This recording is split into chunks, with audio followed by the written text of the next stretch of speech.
US की date ceiling crisis से लेकर बैंक निफ्टी के ऑल टाइम हाईज तक बहुत कुछ है आज डिस्कस करने के लिए।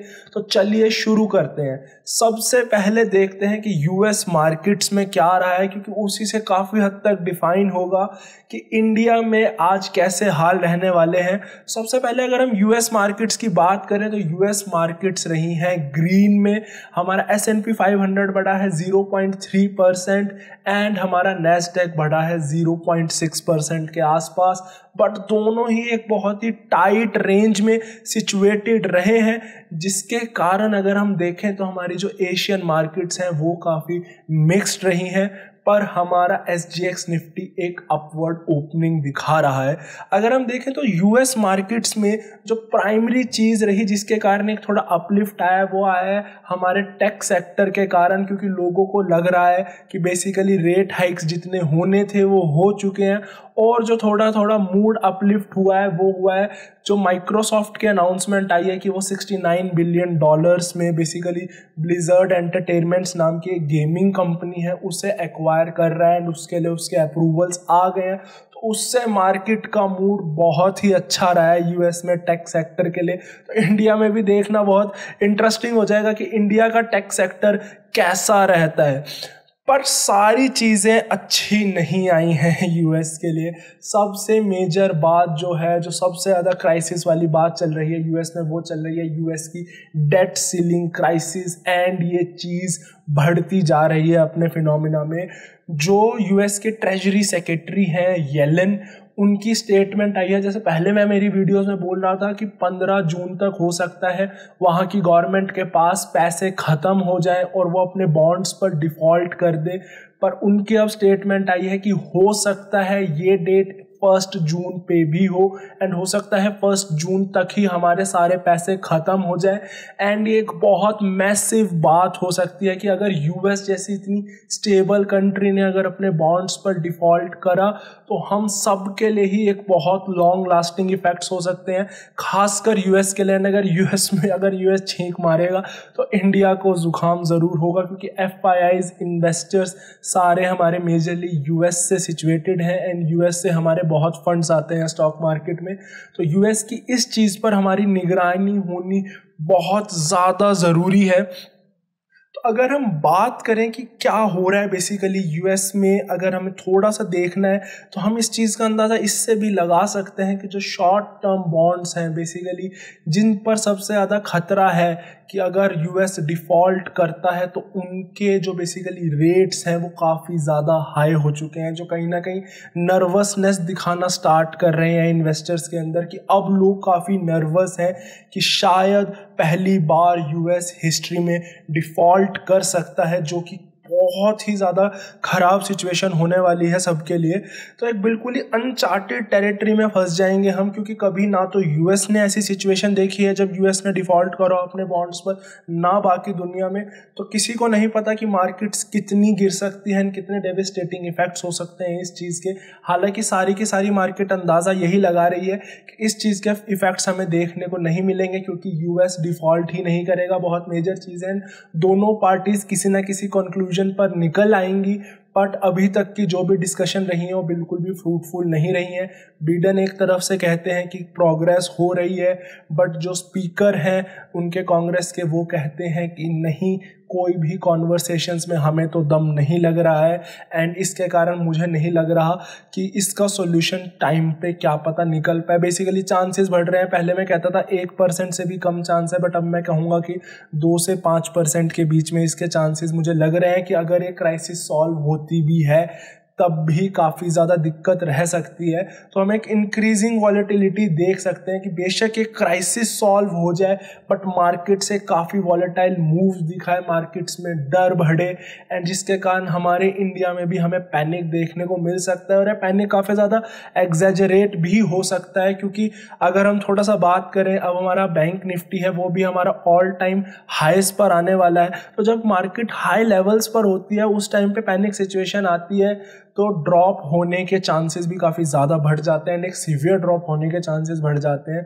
एंड खासकर जब बैंकिंग सेक्टर इतना अच्छा कर रहा है, उसके फंडामेंटल्स बहुत अच्छे हैं बट उसके लेवल्स हाई हैं, तो अगर अब यहाँ से FII साथ छोड़ देंगे बैंकिंग सेक्टर का तो उसके अंदर फॉल आना बहुत ज़्यादा ही बेसिकली नेचुरल सा हो जाता है।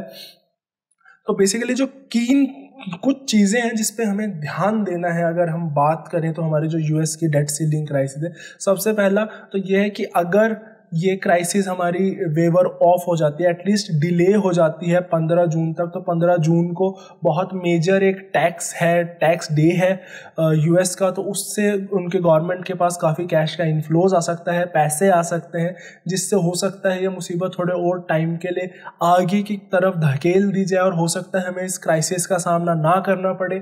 बट जैसा ट्रेजरी सेक्रेटरी की स्टेटमेंट थी, अगर 1 जून को ही कुछ ऐसी समस्या आ जाती है तो हम कुछ सीरियस ट्रबल्स की तरफ देख सकते हैं। हालांकि अगर बाकी ब्रोकरेज रिपोर्ट्स की देखा जाए जो US में है, चाहे वो गोल्डमैन सैक्स हो चाहे वो JP मॉर्गन हो, वो मिड जून टू लेट जून की ही प्रेडिक्शन कर रहे हैं। अर्ली जून की प्रेडिक्शंस अभी कम है, बट हम ट्रेजरी सेक्रेटरी की स्टेटमेंट को बिल्कुल इग्नोर नहीं कर सकते हैं। उन्हें इनसाइड्स के बारे में ज़्यादा पता है गवर्नमेंट के बारे में as compare to any brokerage firm, तो उन चीज़ों का हमें ध्यान देखना चाहिए। एंड कुछ चीज़ें अगर आप एज एन इन्वेस्टर देखना चाहते हैं, ट्रैक करना चाहते हैं बेसिकली US की मार्केट्स को एंड डेट सीलिंग क्राइसिस को, तो कुछ चीज़ें हैं जो आप ज़रूर देख सकते हैं। सबसे पहला तो जो अल्ट्रा शॉर्ट टर्म बॉन्ड्स हैं, आप उनकी यील्ड्स पर नज़र रखिए। अगर उनकी यील्ड्स आपको ऊपर जाती दिखाई देती है, मतलब लोगों में डर काफ़ी बढ़ रहा है इस क्राइसिस को लेकर। एंड बेशक ये क्राइसिस आए ना आए, अगर लोगों में डर बढ़ेगा तो हमें मार्केट्स में इम्पैक्ट देखने को ज़रूर मिलेगा। सेकेंडरी आप देख सकते हैं क्रेडिट डिफ़ॉल्ट स्वैप्स को। स्वैप्स बेसिकली एक इंश्योरेंस की तरह होते हैं कि अगर आपके बॉन्ड्स डिफ़ॉल्ट करते हैं तो आपको इंश्योरेंस मनी मिलती है, तो वो इंश्योरेंस के लिए आपको कितने पैसे देने पड़ेंगे आप उसको ट्रैक कर सकते हैं, जिससे आपको बेसिकली पता चलेगा लोगों को कितना डर है कि ये बॉन्ड डिफ़ॉल्ट करेगा, एंड उससे आप काफ़ी हद तक अंदाज़ा लगा सकते हैं। एंड जो थर्ड और लास्ट चीज़ है वो है US गवर्नमेंट का चेकिंग अकाउंट। इसकी फिगर डे टू डे में चेंज होती है, बट अगर आपको ज़ीरो की तरफ आता दिखे तो आपको समझ जाना है कि डिफ़ॉल्ट के चांसेस काफ़ी ज़्यादा बढ़ गए हैं। तो अब ये टाइम आ चुका है कि मैं आप लोगों को ये चीज़ समझाता ताकि आप लोग भी as a cautious investor in चीज़ों की तरफ इंडिविजुअली देखें, समझें कि क्या चल रहा है। एंड बहुत से लोगों को जस्ट पता ही नहीं होता कि क्या है डाटा पॉइंट्स, किस तरफ मैं देखूं, मुझे कैसे पता चलेगा, मुझे कहां से सिग्नल आएगा। तो आप इन डाटा सेट्स की तरफ ज़रूर देख सकते हैं, जस्ट एक गूगल सर्च अवे है ये चीज़ें। अगर आप देखेंगे तो आपको ज़रूर काफ़ी अंदाज़ा लगेगा कि हम इस टाइम पे किस सिचुएशन के अंदर हैं। तो क्या इम्पैक्ट क्या रह सकता है बेसिकली अगर हम इस सिचुएशन में आते हैं। तो इम्पैक्ट सबसे पहला जो अगर हम इस सिचुएशन में आ जाते हैं तो देखिए सिचुएशंस इकोनॉमी के लिए तो बहुत ज़्यादा ख़राब होंगी, बट एक जो एटलीस्ट US के बैंक्स के लिए जो चीज़ अच्छी हो सकती है वो ये हो सकती है, लोगों का जब सरकारी बॉन्ड से भरोसा उठेगा तो US में जैसे रीजनल बैंक्स में काफ़ी ज़्यादा ही समस्या चल रही है, तो हो सकता है पैसा US के बॉन्ड से निकलकर वहाँ के बैंक्स में आने लग जाए, तो हो सकता है वहाँ का बैंकिंग सेक्टर थोड़ा सा स्टेबल होने लग जाए। खासकर रीजनल बैंक का जो सेक्टर है, लेंडिंग सेक्टर है, वो स्टेबल होने लग जाए, उनके पास डिपॉजिट्स बढ़ जाए। उनकी वैसे भी जो सबसे मेजर समस्या है वो यही है कि डिपॉजिट सारे आउटफ्लो हो रहे हैं, तो वहाँ से उन्हें काफ़ी ज़्यादा सपोर्ट मिल सकता है। सेकेंड चीज़ जो ये हो सकती है वो ये होगी कि जब इकोनॉमी रिसेशन में आएगी तो कमोडिटीज़ के प्राइसेस गिर जाएंगे। इंडियन मार्केट्स में अगर हम देखें तो हमें बेसिकली जो हमारे स्टील कंपनीज़ हैं, जो हमारी मेटल कंपनीज़ हैं, उनकी तरफ हमें खास ध्यान देना चाहिए।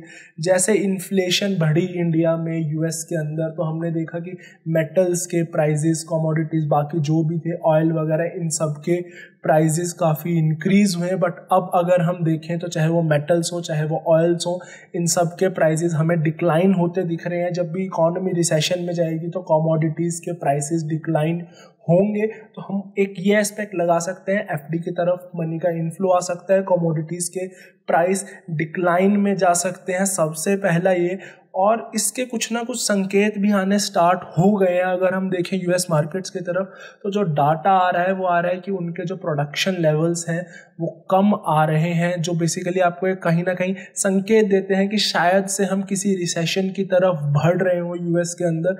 तो बेसिकली एक ही कंट्री पे चारों तरफ से प्रहार हो रहा है इस टाइम पे, तो थोड़ा सा चौकन्ना रहने के टाइम्स हैं मार्केट्स में। और बस अंधी रैली देखकर अपना सारा एनालिसिस खो ना दें आप लोग, क्योंकि जब भी कुछ ऐसा होने लग जाएगा तो आपके लॉसेस के चांसेस, आपके लॉस कब आएंगे आपको बिल्कुल पता नहीं चलेगा। थोड़ा सा अगर आपको और हिंट चाहिए इस कन्विंसिंग इसके लिए, आपको कन्विंस करने के लिए, तो आप थोड़ा देख सकते हैं कि जो बेसिकली यूएस में क्या होता है, लोग अपने क्रेडिट कार्ड्स पे उधारी लेते हैं और ईयर एंड तक उधारी चलती है उनकी उधारियां बढ़ती रहती हैं क्रेडिट कार्ड की। बट जैसे ही आपका नया साल स्टार्ट होता है लोग अपनी उधारियां चुकाते हैं क्रेडिट कार्ड की। बट इस साल ऐसा नहीं हुआ है, लोगों ने अपनी उधारियां, जो क्रेडिट कार्ड की उधारी थी वो काफ़ी कम चुकाई है, जो कहीं ना कहीं स्ट्रेस दिखाता है। लोगों ने नए मॉर्गेजेस कम लिए हैं, बेसिकली होम लोन्स जिन्हें हम कहते हैं इंडिया में, वो लोगों ने कम लिए हैं, जो कहीं ना कहीं एक स्ट्रेस दिखाता है उनकी इकॉनमी के अंदर। तो ये सिग्नल्स हमें काफ़ी सारी जगहों से मिल रहे हैं। बेशक चाहे वो क्रेडिट कार्ड्स हों, उनकी क्रेडिट कार्ड्स की बेसिकली उनकी जो रीपेमेंट्स हैं उसका कम करना हो, या फिर डिफ़ॉल्ट्स भी बढ़ रहे हैं। बेसिकली 30 दिन के अंदर अंदर जो लोग क्रेडिट कार्ड की पेमेंट नहीं कर रहे हैं वो भी नंबर यूएस के अंदर काफ़ी बढ़ता जा रहा है, जो कि एक स्ट्रेसफुल सिचुएशन है हम सब के लिए ही। अगर हम देखें तो सारी चीज़ें उतनी लूज भी नहीं हुई हैं, थोड़ी सी पॉजिटिविटी भी है मार्केट के अंदर। पॉजिटिविटी इस तरफ से आ सकते हैं कि ये सारे एस्पेक्ट्स हम सबको थोड़े से पता है, यूएस के इन्वेस्टर्स को भी पता है, तो इस वजह से हम देख सकते हैं कि हो सकता है कि इन सारे फैक्टर्स के कारण भी हम at least later in this year एक रैली देख पाएँ, जब मार्केट इन सारे फैक्टर्स को एक एनकैप्सुलेट कर ले, इन सब के रिस्क मार्केट के अंदर आ जाए। तो उसके बाद ये सिचुएशन तब है अगर हमारी US debt ceiling crisis materialize नहीं होती है। अगर यूएस की डेट सीलिंग क्राइसिस मटेरियलाइज हो जाती है, बेसिकली यूएस डिफॉल्ट कर जाता है, तो मार्केट किस डायरेक्शन में जाएगा ये अभी कोई भी नहीं बता सकता। बस इतना ज़रूर पता है कि ये डायरेक्शन ऊपर की नहीं होगी, प्रॉबेबली नीचे की ही होगी, क्योंकि कोई अच्छी न्यूज़ नहीं है कि अगर यूएस अपनी डेट पे डिफ़ॉल्ट कर देता है। तो अगर हम बात करें जो थोड़ी पॉजिटिविटी की मैंने बात करी कि हो सकता है मार्केट इस सारी चीज़ों को एनकैप्सुलेट कर ले, मार्केट्स ऊपर की तरफ बढ़े, तो ये हम कहीं ना कहीं एक हमारे बहुत ही प्रचलित इन्वेस्टर हैं जिनका नाम है माइकल बरी, जिन्होंने 2007-8 की जो फाइनेंशियल क्राइसिस थी उसे प्रिडिक्ट करा था। तो अगर हम उनकी थोड़ी सी हिस्ट्री को देखें, जो उनका हेज फंड है, उन्होंने यूएस के काफ़ी सारे रीजनल जो बैंकिंग स्टॉक्स थे जो 97% तक, जैसे फर्स्ट रिपब्लिक बैंक वगैरह 97% तक गिर चुके हैं इस साल, वो गिरे थे, उनमें अपनी होल्डिंग्स ली हैं, काफ़ी सारे रीजनल बैंक्स में अपनी होल्डिंग्स ली हैं। तो कहीं ना कहीं काफ़ी प्रचलित इन्वेस्टर्स भी आ रहे हैं मार्केट के अंदर जो अपनी होल्डिंग्स ले रहे हैं, जिनको उम्मीद है कि शायद से अब मार्केट ऊपर जा सकती है। एटलीस्ट ये कुछ अंडर वैल्यूड पॉकेट्स हैं यूएस के अंदर जो बहुत अच्छा परफॉर्म कर सकती है, तो हमें उस चीज़ पर भी थोड़ा ध्यान देना चाहिए, क्योंकि ये जनरली एक बेरिश कैरेक्टर के माने जाते हैं माइकल बरी। और अगर अब ये लॉन्ग पोजीशंस में आ रहे हैं तो कहीं ना कहीं कुछ स्टेबिलिटी एटलीस्ट हम एक्सपेक्ट कर सकते हैं। कुछ दिग्गज इन्वेस्टर्स को नोट कर सकते हैं, इनके व्यू पॉइंट्स को थोड़ा अंडरस्टैंड करने की ट्राई कर सकते हैं। तो यूएस मार्केट्स की बात तो हो गई, पर अब इंडिया में क्या चल रहा है? इंडिया में कुछ चीज़ें चल रही हैं। सबसे पहले तो बैंकिंग स्टॉक्स हमारे ऑलरेडी काफ़ी अच्छा कर रहे थे, एंड बैंकिंग स्टॉक्स के लिए एक बहुत और अच्छी न्यूज़ आई है।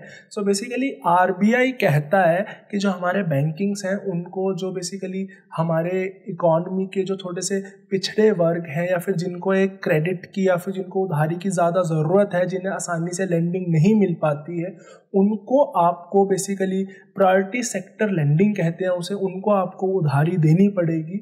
और अब तक क्या होता था, अगर आपको कुछ बेसिकली उधारी देने का आपको कोई अच्छे रिसोर्सेज नहीं मिल रहे हैं, तो आप रूरल इंफ्रास्ट्रक्चर डेवलपमेंट फंड में अगर आप पैसे लगाते हैं तो वो आपकी पीएसएल रेगुलेशन के अंदर काउंट नहीं होते थे। बेसिकली वो काउंट नहीं करता था कि आपने पीएसएल प्रायोरिटी सेक्टर लेंडिंग के अंदर पैसे लगाए हैं। बट अब बातें चल रही हैं कि हो सकता है इसे वो इंक्लूड कर दे, तो बैंक्स के पास थोड़ा सा क्रिएटिव क्रिएटिविटी आ जाएगी, थोड़ी फ्रीडम आ जाएगी अपने फंड्स एलोकेट करने की, थोड़ा सा उनके पास कैश भी एक्स्ट्रा बचा रहेगा, तो हो सकता है ये उनकी प्रॉफिटेबिलिटी में कुछ एक्स्ट्रा कंट्रीब्यूट करे। तो बेसिकली एक ये चेरी ऑन द टॉप है, क्योंकि बैंकिंग सेक्टर ऑलरेडी बहुत ज़्यादा अच्छा कर रहा है इंडिया के अंदर, और अभी अच्छी बातें ख़त्म नहीं होती हैं इंडिया की।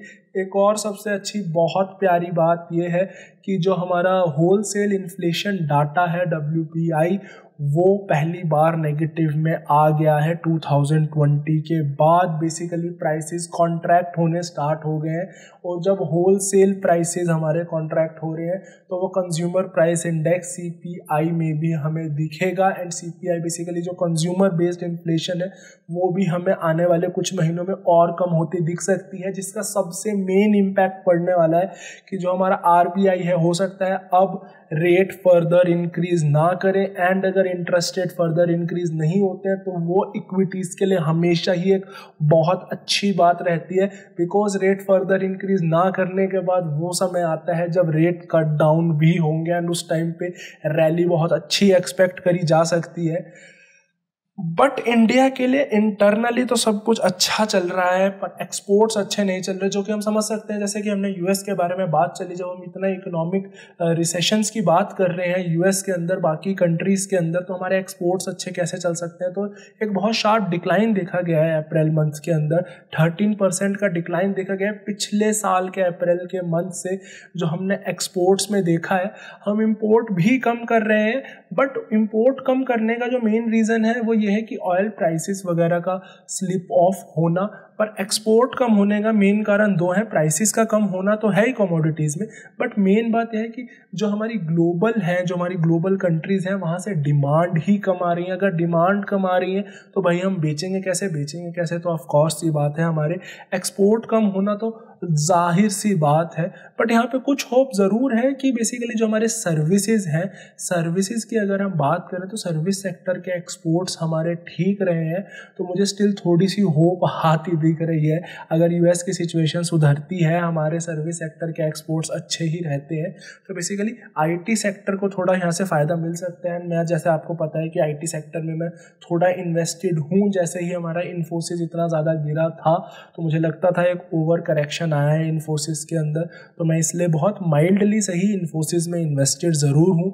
तो इस वजह से मैं आईटी सेक्टर को ट्रैक कर रहा हूँ कि क्या रहता है। बट अगर कुछ भी इकॉनमी में उनकी ऐसे हाल रहते हैं जैसा कि हम एक्सपेक्ट कर रहे हैं, तो इन्फोसिस मेरे लिए एक ट्रबलसम पोजीशन हो सकती है।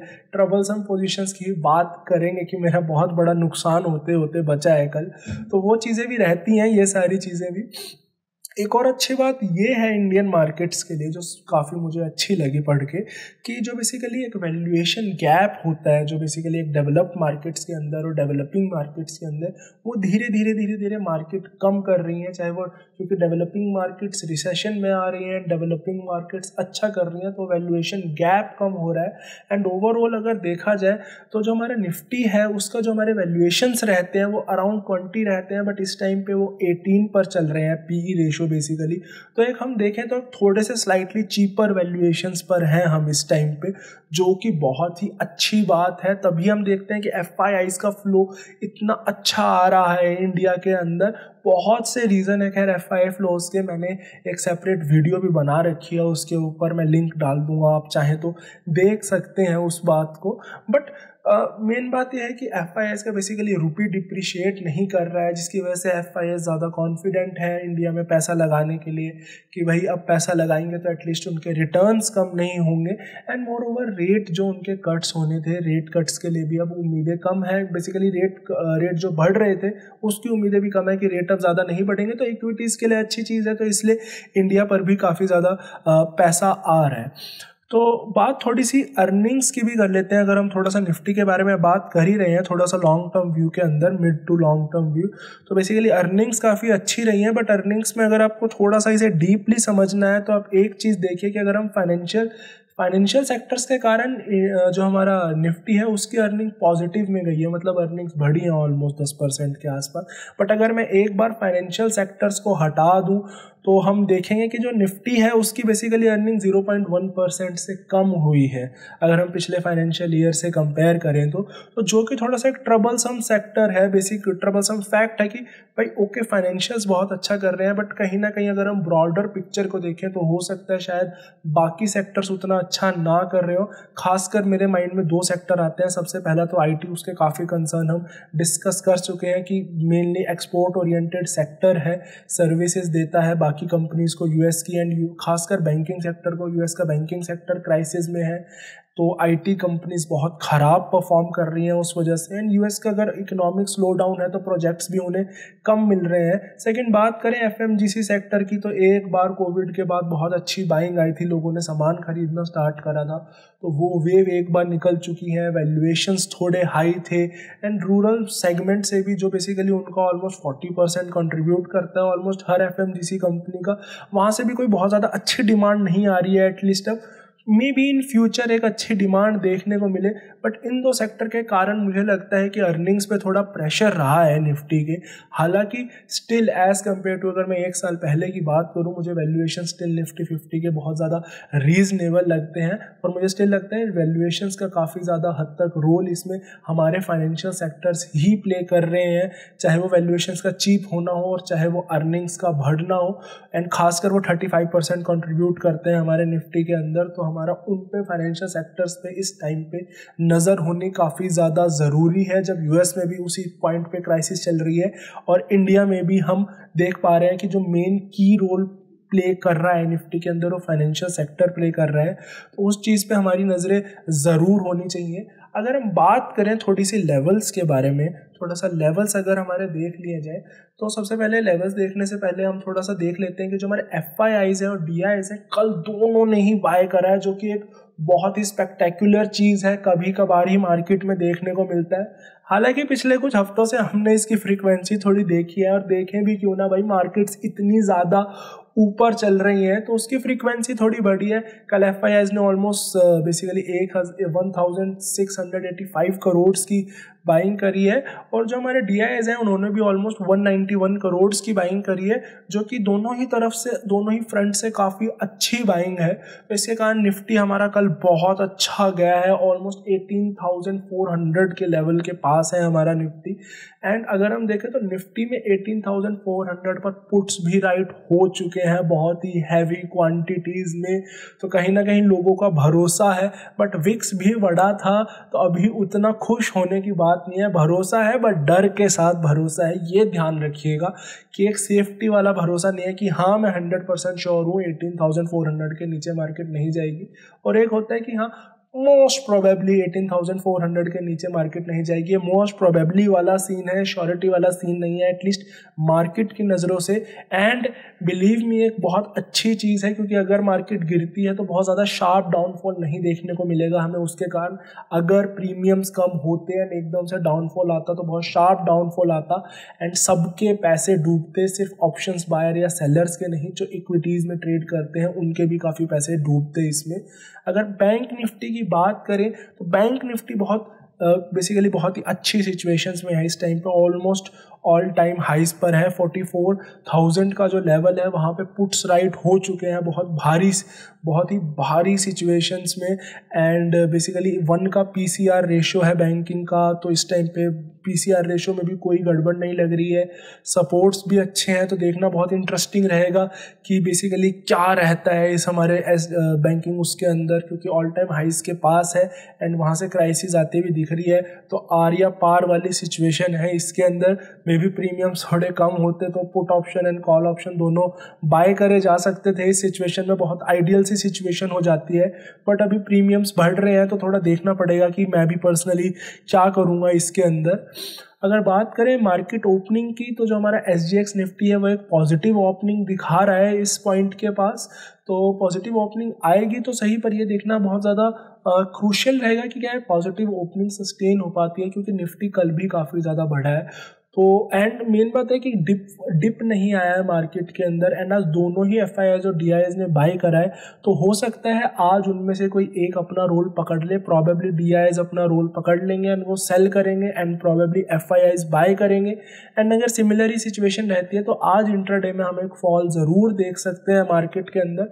एंड अगर इंट्राडे में फॉल आता है तो अच्छा चांस है कि जो इनका गैप बना है आज SGX निफ्टी के कारण, वो गैप कवर हो जाएगा एंड वो गैप कवर होकर फिर हो सकता है मार्केट एक रैली की तरफ जाए। तो बेसिकली मेरा तो मानना ये है कि एक थोड़ा कॉशियस व्यू लेके चलना चाहिए इस टाइम पे मार्केट में। इन सारे मुद्दों पे खासकर ध्यान दीजिए, लोग आपको ये सारे पॉइंट्स नहीं बताएंगे।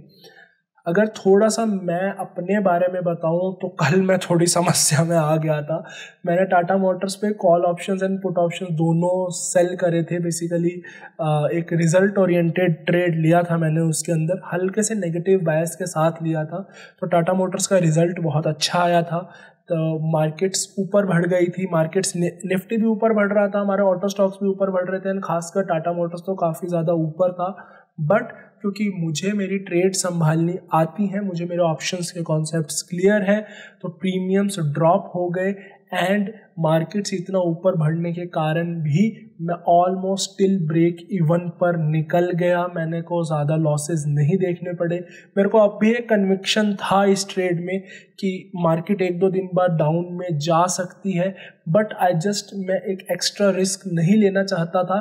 एंड डे के लेटर हाफ में मुझे कुछ काम भी था जिसकी वजह से मुझे बाहर जाना था, सो मैं अपनी ट्रेड्स कैरी आउट नहीं कर सकता था। खासकर जो ट्रेड्स मेरी ऑलमोस्ट लॉस के आसपास है, तो उस ट्रेड को फर्दर कैरी आउट करने का मुझे उस टाइम पे सेंस नहीं लगा। मे बी अगर मैं घर में होता तो शायद से मैं इस ट्रेड को फर्दर कैरी आउट करता आज के लिए भी, क्योंकि मुझे लगता है एक दो दिन में अभी निफ्टी में एक डाउनफॉल देखने को मिल सकता है। खासकर जो एक जिटरीनेस मुझे लगता है कि US मार्केट्स के कारण आएगी ज़रूर मार्केट्स में, तो वो एक चीज़ है जो मुझे लगता है कि हो सकता है पॉजिटिव न्यूज़ आ जाए तो मार्केट्स एक फर्दर अलोंग हो जाए। बट स्टिल मुझे एक अच्छा प्रोबेबिलिटी लग रही थी कि मार्केट डाउनफॉल में आ सकते हैं। खासकर अगर मैं ऑटो सेक्टर को देखूं तो बहुत ज़्यादा अच्छी रैली दिखा चुका है ऑलमोस्ट ऑटो सेक्टर। ओवरऑल अगर मैं देखूं तो निफ्टी का ऑटो इंडेक्स 10% ऊपर है and without any red candle से कंसेक्यूटिवली गेन्स हैं उसके अंदर। जहाँ पे ओपन होता है उससे ऊपर ही क्लोजिंग देता है, गैप अप पे गैप अप ओपनिंग देता है। ऐसा टाइप ऑफ सेक्टर चल रहा है पिछले कुछ हफ्तों से। तो भाई एक करेक्शन तो सेक्टर में बनती है, मुझे लगता है बहुत ओवरबॉट सिचुएशन में आ चुका है, इसे थोड़ी सी सांस लेनी पड़ेगी। बहुत ज़्यादा स्पीडीली खींचा है ये सेक्टर, तो इस वजह से मेरे इसमें ये व्यू पॉइंट्स थे। बट हाँ, क्योंकि ट्रेड्स क्लियर थे, पता था कि रिजल्ट्स के बाद हमारे प्रीमियम्स ड्रॉप होने हैं, तो उस वजह से मैक्सिमम सिचुएशंस हमारे फेवर में थी। अगर एक खिलाफ चली भी गई तो बाकी सारे फैक्टर्स ने अपने को संभाल लिया एंड हम एक अच्छा क्लियर कट ट्रेड ऑफ ले पाए। टाटा मोटर्स की ट्रेड में मेरे अच्छे प्रॉफिट्स हो गए थे कल, एंड कोटक महिंद्रा बैंक की ट्रेड में भी अच्छे प्रॉफिट्स हो गए थे। तो तीनों ही ट्रेड से मैंने एक साथ एग्जिट लिया था एंड बाकी दो ट्रेड्स में अच्छे प्रॉफिट्स थे। तो मेरा दिन एक बहुत अच्छे प्रॉफिट्स के साथ ख़त्म हुआ और मैं काफ़ी खुश था अपनी ट्रेड से। आज के लिए कोई स्पेसिफिक ट्रेड्स अभी ओरिजिनेटेड नहीं है कि मैं क्या लूँगा। मैं थोड़ा सा मार्केट्स को ऑब्जर्व करना चाहूँगा एटलीस्ट इनिशियल फेज पे, एंड उसके बाद ट्रेड्स के बारे में सोचूंगा। कुछ फंडामेंटल रिसर्च मेरी ज़रूर चल रही हैं, जैसे कि मैंने आपको बताया था पिछले हफ्ते के आसपास मैंने Repco home finance company by करी थी। शायद से उस पर ज़रूर वीडियो बनाएंगे कि वो क्यों करी थी। कुछ और कंपनीज़ हैं जो मेरी रिसर्च लिस्ट में हैं जो मैं देख रहा हूँ, उनके बारे में जैसे ही इन्फॉर्मेशन आती है आपको मैं ज़रूर बताऊँगा। तो आज की मार्केट्स में काफ़ी ज़्यादा डाटा हो गया है, काफ़ी इंटरेस्टिंग रहने वाली है मार्केट्स, तो ज़रूर ध्यान दीजिएगा इन चीज़ों पर एंड होप करता हूँ आपकी ट्रेडिंग अच्छी रहे। धन्यवाद।